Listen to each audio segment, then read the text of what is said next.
찬송가 390장을 찬양하시면서 수요 예배 시작합니다.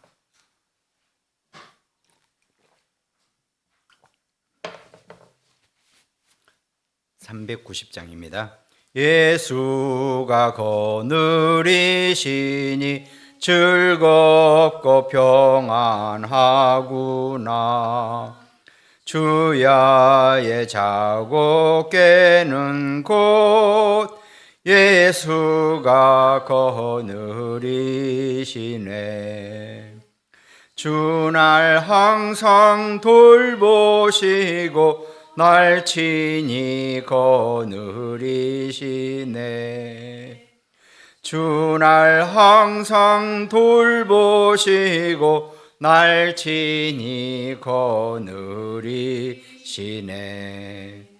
때때로 괴로움 당하면 때때로 기쁨 누리네. 풍파 중에 지키시고 평안히 인도하시네. 주날 항상 돌보시고 날 친히 거느리시네. 주날 항상 돌보시고 날 친히 거느리시네. 내 주의 손을 붙잡고 천국에 올라가겠네. 괴로우나 즐거우나 예수가 거느리시네. 주날 항상 돌보시고 날 친히 거느리시네. 주날 항상 돌보시고 날 친히 거느리시네. 이 세상 이별할 때에 마귀의 권세 이기네. 천국에 가는 그 길도 예수가 거느리시네. 주날 항상 돌보시고 날 친히 거느리시네. 주날 항상 돌보시고 날 친히 거느리시네. 아멘. 사도신경으로 신앙 고백합니다. 전능하사 천지를 만드신 하나님 아버지를 내가 믿사오며 그 외아들 우리 주 예수 그리스도를 믿사오니 이는 성령으로 잉태하사 동정녀 마리아에게 나시고 본디오 빌라도에게 고난을 받으사 십자가에 못 박혀 죽으시고 장사한 지 사흘 만에 죽은 자 가운데서 다시 살아나시며 하늘에 오르사 전능하신 하나님 우편에 앉아 계시다가 저리로서 산자와 죽은 자를 심판하러 오시리라.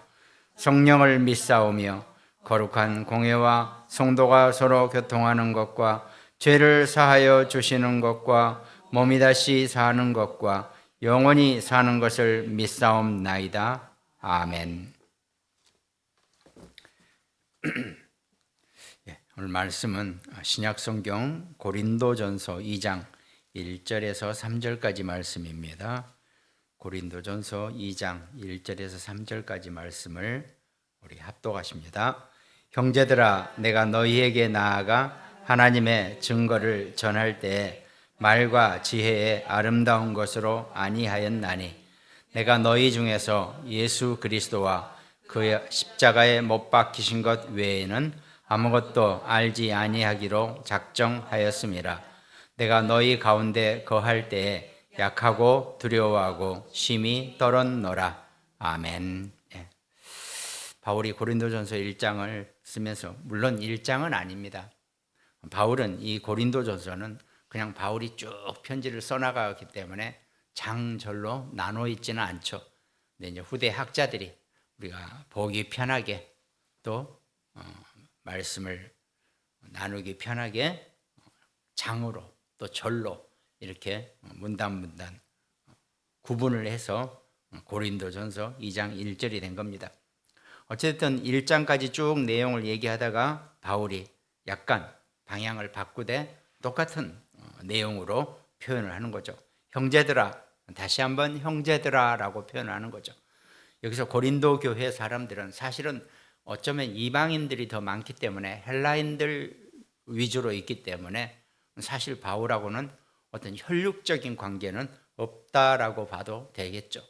근데 그리스도 안에서 하나님의 백성, 하나님의 자녀는 우리가 다 형제고 가족이고 이렇게 이미 초대교회 멤버들은 예수님한테 그렇게 가르침을 받았었기 때문에 그게 그대로 전달되어지는 거죠. 그래서 형제들아라고 하는 표현은 피를 나눈 그 형제들과 똑같이 어쩌면 그거보다 더 강하면 강한 그런 관계로 표현을 하는 겁니다. 형제들아, 내가 너희에게 나아가 하나님의 증거를 전할 때, 이 말은 2장 1절에 이 말은 내가 너희에게 나아가 하나님의 증거를 전할 때는 사도행전 18장 1절부터의 의미를 얘기합니다. 바울이 2차 이 전도 여행을 떠났을 때 이 데살로니카를 지나서 아데네를 지나서 고린도까지 내려오는 2차 전도 여행, 선교 여행 중에 있을 때 고린도에 도착해서 브리스가 부부를 만났다 그랬죠. 그러니까 지금 이때는 내가 너희에게 나아가라고 하는 표현은 내가 그때 너희에게 갔을 때는 2차 여행 중에 브리스가 부부를 만나고 고린도에서 내가 너희 교회를, 그때 이제 교회가 세워진 거겠죠. 내가 너희에게 나아가 하나님의 증거를 전할 때, 그때 하나님의 증거를, 여기서 증거라고 하는 표현도 있지만 또 비밀이라고도 표현합니다. 오히려 미스테리오스 그래가지고 요즘 미스테리 하는 식으로 비밀이라고 표현합니다. 하나님의 비밀을 너희에게 내가 전할 때 말과 지혜의 아름다운 것으로 아니하였나니, 지금 2장 1절을 지금 이 표현 속에는 바울이 지난 날을 회상하면서 지금 편지를 쓰는 거거든요. 그런데 이 고린도에 오기 전에 이 그리스도의 수도 아데네를 지나서 왔단 말이죠. 근데 그 아데네는 바울이 아데네에 갔을 때 내심 놀라기도 했었겠죠. 어마어마한 철학과 학문과 또 고대 유물과 헬레니즘 문화의 모든 것이 거기에 막 웅장하게 펼쳐져 있던 그런 때였거든요. 아데네 신전이나 이런 데 막 봤을 때.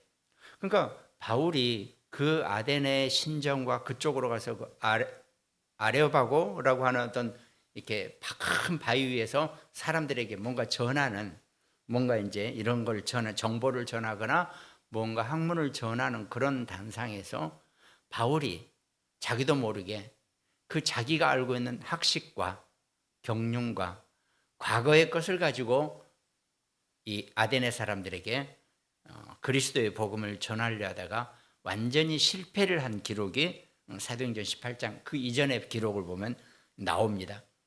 바울이 그때 완전히 아데네에서의 이 전도가 바울이 자기도 모르게 자기 옛날에 그 능변과 또 율법과 학문과 이런 것으로 사람들에게 이 복음을 전하다 보니까 완전히 실패를 하게 되는 그런 사건이 생기는 거죠.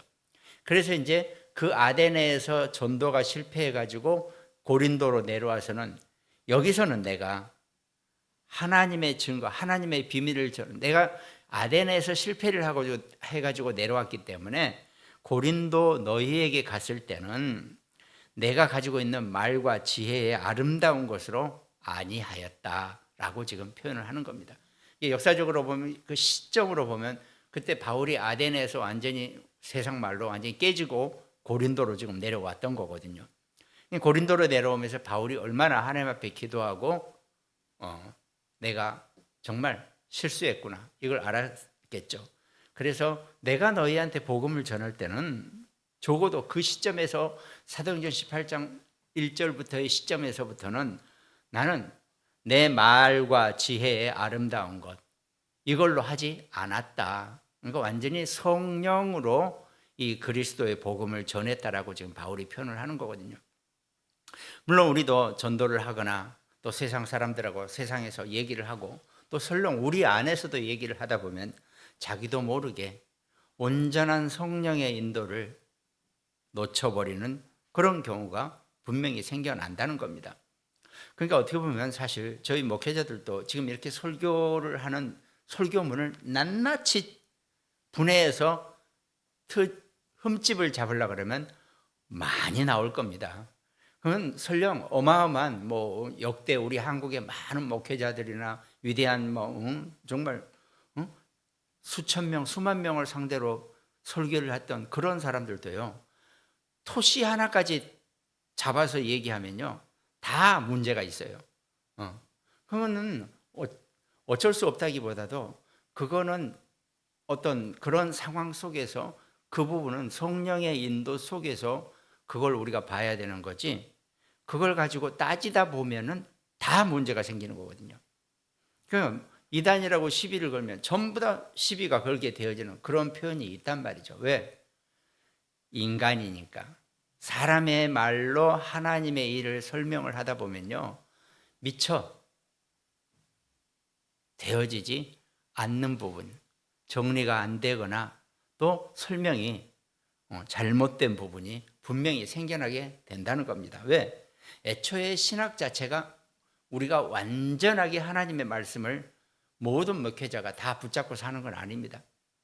열심히 한다고 하고 열심히 말씀을 본다고는 하지만 여전히 우리는 인간의 이성의 것이, 감정의 것이 들어가 있다 보니까 100% 하나님의 그 신비의 말씀을 온전하게 전하기는 어느 인간도 힘듭니다. 그건 누구나 마찬가지입니다. 어떤 목회자도 그건 안 되게 되어 있거든요. 바울도 아마 그런 이제 낭패를 당하고 나서 그때 바울은 분명히 아데네에 갔을 때는 엄청 흥분을 했을 겁니다. 이제 그 어마어마한 신전물과 그 어마어마한 문화유산과 이런 것 속에서 또 거기 있는 사람들이 막 철학적이고 학문적이고 막 그런 쪽으로 나가니까 자기도 모르게 바울이 거기서 그만 그렇게 했다는 겁니다.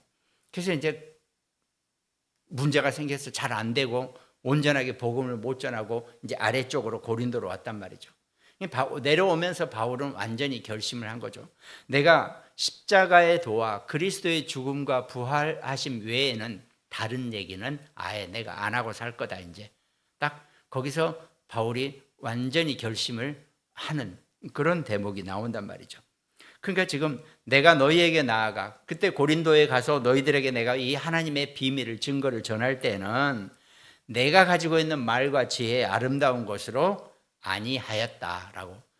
내 일체의 나의 율법이나 나의 학문이나 내 견식 가지고 너희에게 말을 전하지 않았다. 나는 그대로 다메섹 도상에서 만난 그 그리스도와 또 사도들이 예수 그리스도의 그 복음을 우리에게 알려준 그대로 그리고 또 내가 하나님 앞에서 받은 그 은혜를 너희에게 그대로 나는 전했다라고 이렇게 얘기하는 거죠. 그러니까 바울이 무슨 어마어마한 신학적인 배경을 가지고 얘기한 게 아니라 바울이 사실은 지금 이런 전도 여행 때 바울이 전달할 수 있는 것은 사실은 딱 자기 얘기밖에 없을 것 같아요. 나는 나면서부터 로마 시민권을 가진 어마어마한 집안 사람이었다. 내가 또 가말리엘이라는 그 어마어마한 시대의 학자 밑에서 나는 제자였다. 나는 어마어마한 율법학자고 구약 성경에 나는 통달한 사람이다. 그런데 내가 십자가의 그리스도를 도를 전하는 사람들을 붙잡아서 죽일 수 있는 권한까지 가지고 내가 아시아 쪽으로 지금 가는 중에 다마스커스, 다메섹에서 내가 그리스도를 만났다. 그 그리스도가 나를 부르시고 네가 박해하는 나는 예수다라고 얘기하고 내게 그 구약의 오랜 배경 속에 기다려왔던 메시아가 바로 이 예수 그리스도란 것을 내가 깨닫게 되는 거. 이걸 바울이 얘기했지 않겠습니까? 다른 뭐 성경을 가지고 얘기할 거 없어요. 성경은 그 당시에는 구약 성경밖에 없었는데 구약은 완전히 율법주의적인 것이기 때문에 바울은 지금 그 율법주의적인 거 가지고 얘기하는 거죠. 구약에서 단 하나 하나님이 약속하신 것, 메시아를 보내겠다는 것, 그 예수 그리스도가 바로 그 그리스도가 바로 예수 이분이시구나. 바울은 그걸 붙잡은 겁니다. 그래서 그 얘기만 지금 하겠다는 거죠. 그러면 바울이 구약의 얘기를 율법의 얘기를 많이 할 리도 없고 내가 그런 사람이었는데 그런 내가 다메섹 도상에서 예수님을 만나고 나는 완전히 그리스도의 전파자가 되었고 그리스도의 사도가 되었다라고 바울이 지금 얘기를 하는 겁니다. 지금. 그러니까 바울은 만나는 사람들한테 아마 그렇게 얘기했을 겁니다. 나도 니들처럼 어마어마한 학문에 능통하고 문화에 능통하고 달변가고 웅변가고 뭐 다 나도 그렇게 했다. 그런데 내가 다메섹 도상에서 예수 그리스도를 만나고 나서 그 그리스도가 바로 하나님이 우리 인간에게 보내신 인간이 도저히 해결하지 못하는 그 인간의 개인 문제, 근본 문제, 하나님을 떠난 창세기 3장의 문제를 이 예수님이 십자가에서 단번에 해결해 주셨다. 그래서 누구든지 주의 이름을 부르는 자는 구원을 얻게 되는 것이다. 영접하는 자, 그 이름을 믿는 자들에게 하나님의 자녀가 되는 권세를 주셨다 아니냐. 너희들도 그 예수 그리스도를 나처럼 받아들이고 영접하고 하나님의 백성이 되기 바란다. 이게 어쩌면 바울의 내용이었을 겁니다. 복음의 내용. 바울은 늘 서신서에서 나의 복음이라고 얘기하거든요. 아니, 복음은 우리 모두의 것인데 나의 복음이라고 표현한 것은 아마 바울 자신이 겪은 그 그리스도와의 만남, 그리고 그리스도와의 만남 이후에 그리스도가 자기에게 주시는 이 언약의 이 행진, 이 언약의 여정, 이런 걸 바울이 지금 계속 표현을 했겠죠. 이제. 그러면서 어떻게 했습니까? 내가 계속 그 얘기를 했겠죠. 내가 드로아에서 복음이 끊겨가지고 내가 어떻게 하지 못하고 있을 때 마게도냐 사람이 와서 밤에 나타나서 하나님 보낸 사자 아니겠느냐. 그가 나를 여기로 오라고. 그래서 내가 아시아의 끝에서 유럽으로 넘어가는 그 지점으로. 그러니까 지금 저도 가보지는 않았지만 터키가 아마 아시아에서 유럽으로 가는, 아시아 대륙에서 유럽으로 가는 대륙의 가장 짧은 통로일 겁니다. 거기가. 그게 이스탄불이죠. 그러니까 지금 이스탄불은 도시가 큰 대양으로 나눠져 있어요. 이쪽도 이스탄불, 이쪽도. 오스만 투르크 제국 때 보면은 그 두 개의 도시가 있죠. 한쪽이 그 유명한 소피아 성당이 있는 쪽이고 유럽 쪽에 있는 게. 그러니까 유럽의 일부를 아시아의 터키가 먹고 있는 거죠. 그래서 거기를 건너간단 말이에요. 가장 짧은 도로 거기를 건너가면 바로 처음 나오는가 데살로니카 지역이 나오게 돼 있거든요. 예. 그러니까 거기서부터 계속 바울은 이 헬레니즘 문화에, 그리스 문화에 꽃을 피우고 있는 거기를 계속 내려가면서 내가 복음을 전했다. 빌립보에서 루디아도 만나고, 데살로니카에서 야손도 만나고, 막 이제 이런저런 얘기를 다 지금 표현을 하는 겁니다. 지금. 그러면서 이제 내가 여기까지 왔다. 그래서 내가 아덴에서 완전히 내가 깨지고 나서 내가 고린도에서부터는 오직 십자가의 그리스도 외에는 어떤 얘기도 하지 않고 내가 알고 있는 아주 화려한 미사여구한 그런 말과 그런 지혜의 아름다운 것으로 내가 말씀을 전하지 않았다라고 지금 바울이 얘기를 하는 겁니다. 그러니까 어떻게 보면 이렇게 이 표현이죠. 내가 너희한테 고린도에 가서 너희한테 전한 것은 진짜 복음 중에 찐 복음이다. 진짜 복음이다. 참 복음이었다. 바울이 이 표현을 하는 거죠. 내가 그렇게 너희한테 참 복음을 전해줬는데 아니 얼마나 됐다고 너네가 벌써 아볼로파, 게바파, 바울파, 그리스도파 이렇게 분란이 일어날 수 있느냐. 정말 참 복음을 받았다면 절대 분란이 일어나지 말았어야 하는 거 아니냐. 지금 이 얘기를 지금 바울이 이제 얘기를 하는 거죠. 그러니까 나는 십자가에 못 박힌 그리스도가 내 말이 되고, 말이란 것은 전도의 내용이 되겠죠. 내용이 되고 그것이 나의 참된 지혜이지 이 땅의 어떤 지혜도 지혜가 아니다. 내가 알고 있는, 내가 가지고 배웠던 그 율법이나 그 온갖 세상의 지혜는 지혜가 아니라 오직 십자가에 못 박히신 그리스도가 나의 지혜다. 우리의 지혜다. 이렇게 지금 이걸 표현하는 겁니다. 그러면서 2장 2절에 내가 너희 중에서 예수 그리스도와 그가 십자가에 못 박히신 것 외에는 아무것도 알지 아니하기로 작정하였음이라. 이 아데네에서 이제 그야말로 깨지고 나서 고린도에 와서는 예수 그리스도와 그의 십자가에 못 박히신 것 외에는 아무것도 내가 알고 싶지도 않고 전하고 싶지도 않다. 이 얘기를 실천한 겁니다. 그러니까 사실 고린도에서는 바울이 정말 그동안 함축됐던 모든 복음이 다시 한번, 왜 있지 않습니까? 우리도 말씀도 이 시간, 각 인생도 마찬가지입니다. 내가 하나님의 말씀을 받을 때 어느 시점에서 내가 뭔가 말씀이 훨씬 성숙해지고 훨씬 내가 더 깊은 하나님의 말씀을 깨닫는 뭐 이런 시간표가 있단 말이죠.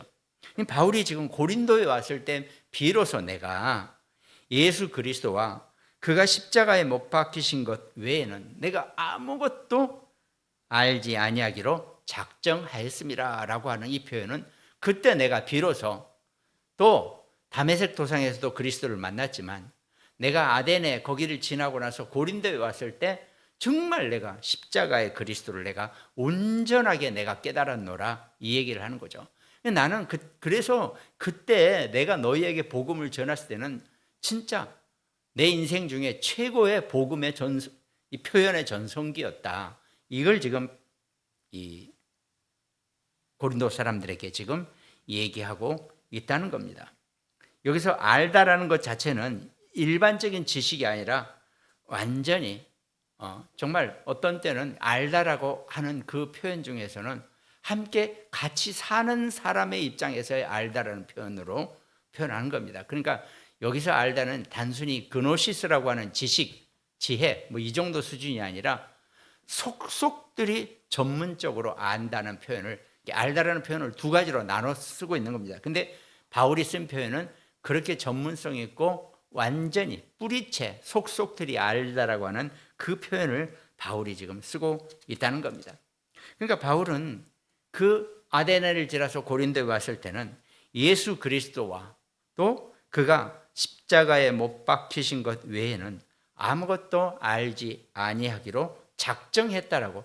내가 그 당시에 너네가 갔을 때는 진짜 나는 예수 그리스도와 그 십자가에 못 박힌 것 외에는 내가 너희에게 아무것도 전한 것이 없다. 바울이 그 표현을 하는 겁니다. 그러니까 사실은 어떻게 보면 시대적인 만남이 그 브리스가 부부하고 만났잖아요.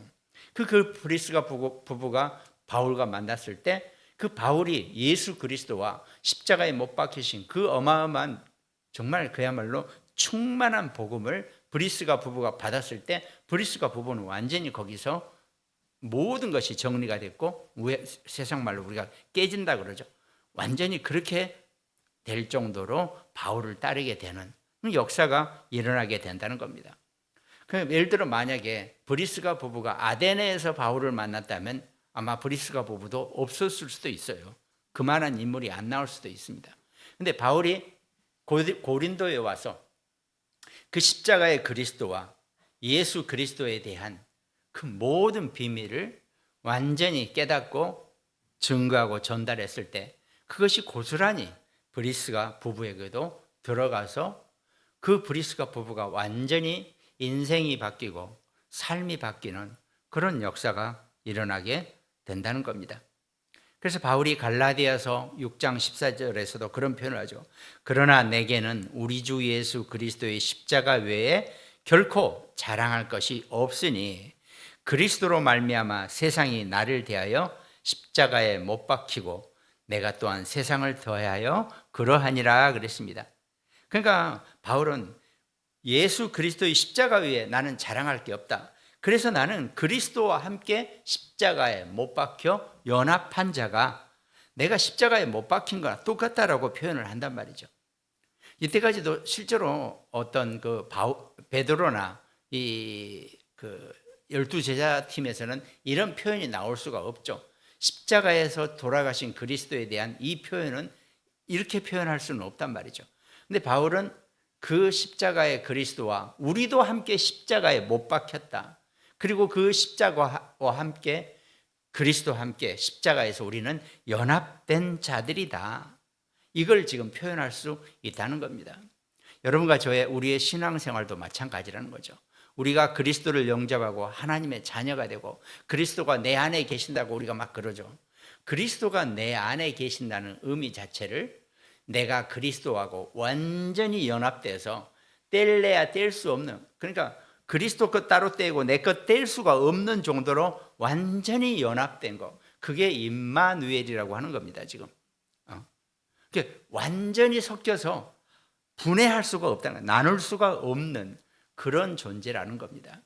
그게 그러니까 어떻습니까? 육신으로는 내가 살고 있지만 내 안에는 그리스도가 나와 함께 계시고 나는 그리스도와 함께 연합된 자로 살아가는 거, 이게 우리 신앙생활의 모습이 되어져야 한다는 거죠. 그런데 어떻습니까? 우리는 살아가면서 내가 너무 많고 나밖에 생각이 안 나고 내 안에 계신 그리스도가 도대체 굶고 계시는지 잘 계시는지 전혀 나는 모르고 사는 경우가 너무 많이 있다는 겁니다. 그걸 우리가 신앙생활하면서 정말 내 안에 계신 그리스도가 나와 함께 내가 십자가에 함께 못 박히듯이 연합된 자로서 정말 함께 살아가는 거, 이게 사실은 우리 신앙생활의 중요한 내용이 된단 말이죠. 내가 배고파서 내가 혼자 먹고 사는 게 아니고 그리스도하고 나하고 함께 계신다니까요. 내 안에 계신다니까요. 우리는 늘 육신의 한계밖에 생각이 안 나서, 아니 그러면 그 그리스도가 그 많은 수많은 기독교인들하고 어떻게 함께 하시냐? 함께 하십니다. 과거에도 지금도 미래에 있는 생겨날 기독교인들까지도, 아직 태어나지도 않은 기독교인까지도 그리스도가 함께 하신다는 겁니다. 이게 여러분과 제가 우리가 신앙생활하면서 진짜 육신의 것과 이 보이지 않는 영적인 것과의 늘 혼동 속에서 우리가 늘 붙잡고 놓치지 말아야 될 그런 내용이라는 겁니다. 내가 그리스도와 그가 십자가에 못 박히신 거에는 아무것도 알지 아니하기로 내가 작정했다. 아예 내가 그때 확실하게 작정했다는 것은 바울이 어마어마한 그 전도와 선교의 한 획을 그어 나가는 겁니다. 이제부터는 내가 아무 말 하지 않고 오직 예수 그리스도와 그 십자가에 못 박히시고 죽으시고 부활하신만을 나는 증거할 거다. 다른 거 아무것도 전할 거 없다. 이렇게 바울이 각오를 했다는 거죠. 그러면서 2장 3절에 내가 너희 가운데 거할 때, 그러니까 지금 이건 바울이 내가 그때 오래전에 너희 고린도로 갔을 때 내가 그런 상태였다. 내가 정말 예수 그리스도와 그가 십자가에 못 박힌 것 외에는 내가 아무것도 알지 않기로 작정하고 너희들한테 갔던 거다 그때. 그리고 내가 너희 가운데 거할 때 약하고 두려워하고 심히 떨었노라, 이렇게 표현을 한단 말이죠. 약하고 두려워하고 심히 떨었다는, 이거는 바울이 완전히 내가 밑바닥에서, 그러니까 어떤 그 우월감이나 어떤 교만제로 아무런 교만도 없이 내 자신이, 바울 자신이 완전히 바닥에서, 밑바닥에서 보이지도 않을 만큼 밑바닥에서 내가 약하고 두려워하고 심히 떨었다라고 표현한다는 겁니다. 그러니까 내가 그때 내가 고린도 너희 처음에 갔을 때 내가 얼마나 약하고 두려워하고 심히 떨었는 줄 아느냐, 이 얘기를 지금 하는 겁니다. 그런데 하나님이 브리스가 부부를 만나게 하고 또 그리스도와 십자가에 대해서는 그 외에는 내가 아무것도 알지 않기로 작정했고 말하지 않기로 작정하고 세상의 말과 세상의 지혜 가지고 내가 그리스도를 전달하지 않기로 내가 결심을 했다. 이 얘기는 지금 내가 그렇게 너희에게 공을 들였다 그래야 되나요? 그렇게 내가 너희에게 정말 순전한 마음으로 내가 너희 고린도 사람들을 만나서 복음을 전하고, 이 복음이 그러니까 어쩌면 그 바울의 그 마음 때문에, 그런 마음 자세 때문이라도 성령이 불같이 역사해서 고린도 교회가 세워졌을 거라고 해도 전혀 틀린 표현은 아닐 것으로 보여집니다. 이 바울은 그렇게 어마어마한 역사, 성령의 역사를 고린도에서 체험했을 겁니다. 그건 바로 그 앞에 아데네에서 실패를 토대로 해가지고 바울이 완전히 깨닫게 되고 완전히 바울이 이제 그 안에 심령의 것도 바뀌어지는 거겠죠. 우리도 마찬가지입니다. 우리가 신앙생활하면서 우리도 그렇게 몇 번씩 양파 껍질을 벗듯이 벗어지고 옷을 벗기듯이 그렇게 벗어지면서 정말 하나님과 나와 1대1의 관계 속에서 내 신앙생활의 어떤 기준이 정립이 되어져 가는 것, 우리도 늘 필요하죠. 바울은 바울대로 하나님께 쓰임받지만 우리 각 개인도 마찬가지입니다. 각 개인이 예수 그리스도를 영접하고 하나님의 자녀가 되고 난 다음에 이제 정말 그러니까 이스라엘이 애굽에서 벗어난 건 구원을 의미한다 그랬죠. 애굽에서 벗어나서 광야 생활을 했다 아닙니까? 그리고 가나안 땅 그리스도의 배경까지 들어가는데 그 광야 생활에서 정말 살아남지 못했다 그랬죠. 다 죽었다 그랬죠.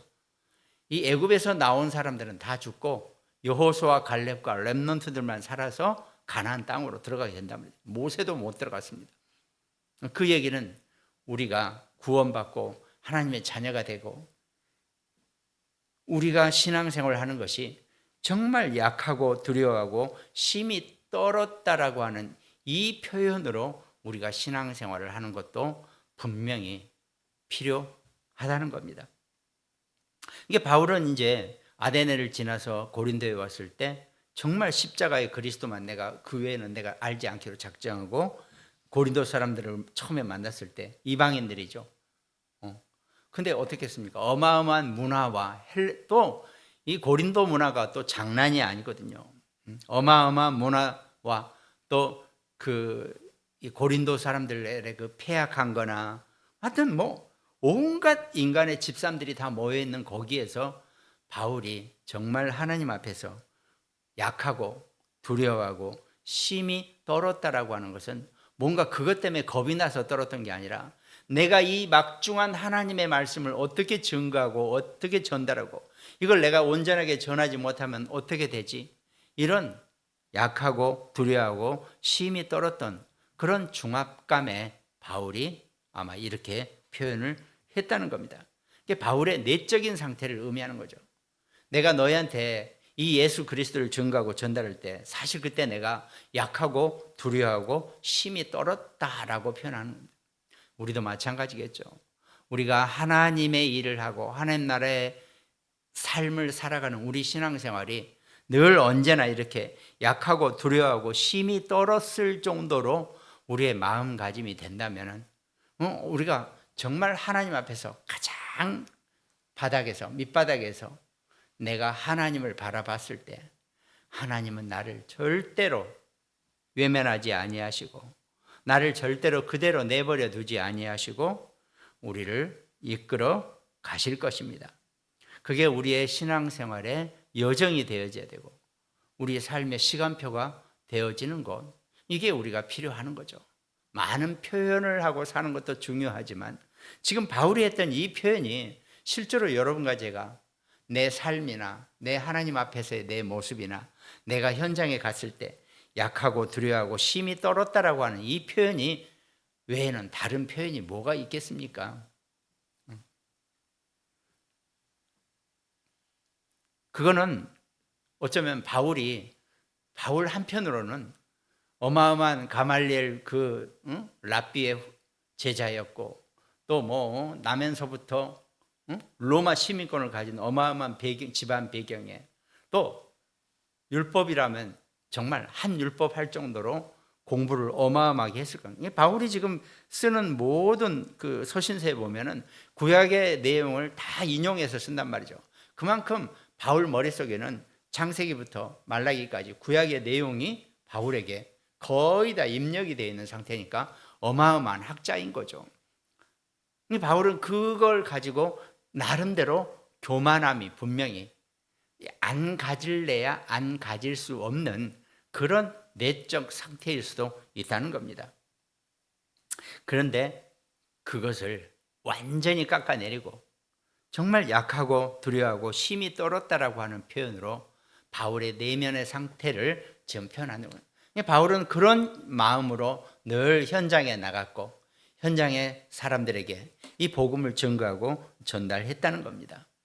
여러분과 저도 우리도 정말 우리 삶의 현장에서 내가 정말 약하고 두려워하고 심히 떨었다라고 할 만큼 하나님 앞에서 적신으로 나아가게 되는 그런 축복이 있기를 주님의 이름으로 축원드리겠습니다.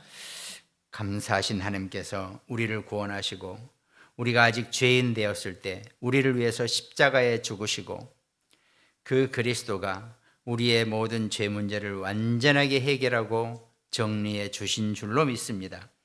우리가 살아가면서 예수 그리스도가 십자가에 못 박히신 것 외에는 아무것도 알지 않기로 작정하게 하여 주시었고 내가 살아가는 모든 삶 가운데서 약하고 두려워하고 심히 떨었다라고 하는 바울 표현처럼 우리도 이 복음 앞에서 정말 약하고 두려워하고 심히 떤 그런 마음으로 이 복음과 함께 할 수 있는 귀한 우리 모두가 되게 하여 주시옵소서.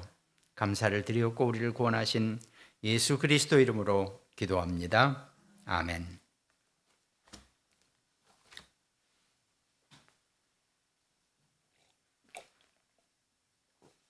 (635장) 찬양 드리겠습니다.